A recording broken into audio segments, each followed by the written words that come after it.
Welcome back. It was designed to help millions of home buyers break into the very difficult property market. But many economists are warning policies put forward by both major parties could supercharge prices and actually add to inflation. Joining us this afternoon on The Debrief is Ben O'Shea from The Nightly and Ash Gardner, newsreader with Nova FM. Ash, firstly to you, your thoughts on both policies, because they've been heavily criticised, saying this is just a sugar hit which actually will not fix the housing crisis. Yeah, look, it's a pretty sad state of affairs to see how hard it is for first home buyers to get into the market at the moment. And despite the sentiment of baby boomers, I think it's got less to do with smashed avocado and more to do with the fact that property prices are surging well ahead of wage growth. As we've heard from economists, they're fearing that there's not enough being done around supply when we're seeing those tax breaks with Dutton's mortgage interest. The concern as well around Albanese's 5% deposit scheme is that while it is easier to get into the market, there's not much being done to help first home buyers stay there because their mortgage repayments are still going to be through the roof. Yeah, that's a great point. Ben, your thoughts on this, because there's been a lot of detail in the plan sometimes, but great point regarding it's not fixing the supply issue. And if we are going to build tens of thousands of new homes, we need to make sure there's the right infrastructure around these developments.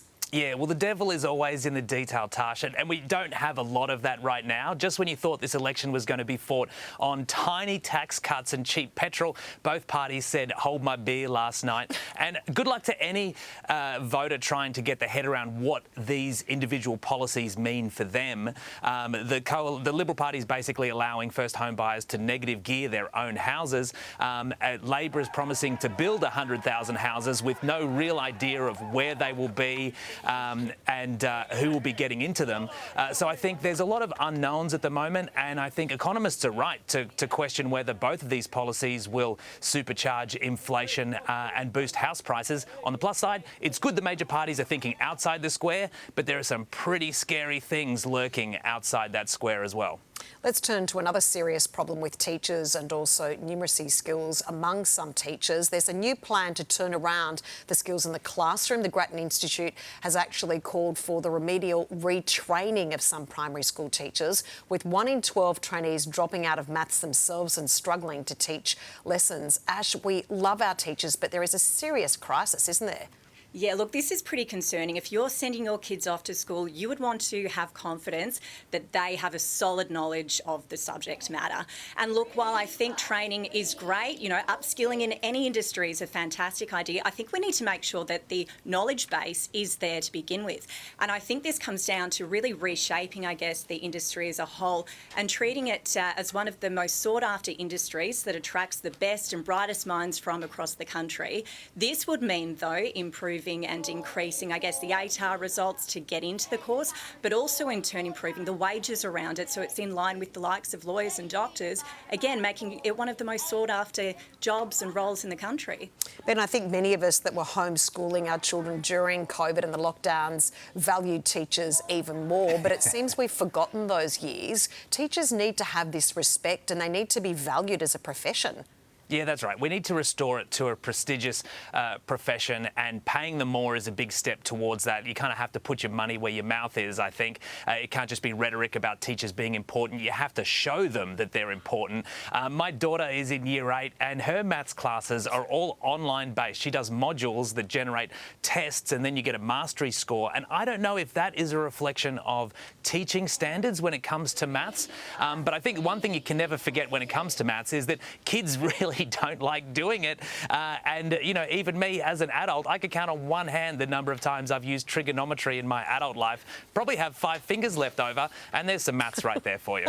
Exactly. We all agree with that, Ben. Now, finally this afternoon, doctors have renewed calls for a tax on sugary soft drinks, blaming an increase in chronic diseases and obesities to the sugary drinks. The AMA says a levy would raise around $3.6 billion, which then could be poured back into Medicare. Ash, your thoughts on this? Look, at risk of sounding like the fun police, I am all for a sugar tax on the condition that revenue goes towards things like subsidising fresh produce. Because at the end of the day, a lot of families are really struggling when they get to the checkout, so they are leaning on some of those more unhealthy options because they are more affordable. Fresh fruit and veg and high quality cuts of meat are seen as a luxury for a lot of people because they are just too expensive. So let's make it more affordable. Let's have Aussies eating healthier and ultimately living better. Ben, this has been an argument for many, many years. Do you think it's a good or a bad idea? Well, I think it's good that it's targeted specifically at sugary drinks and not just applied broadly across the marketplace, because then I think it's an indiscriminate tax on working families in a cost of living crisis, which I don't know is such a great idea.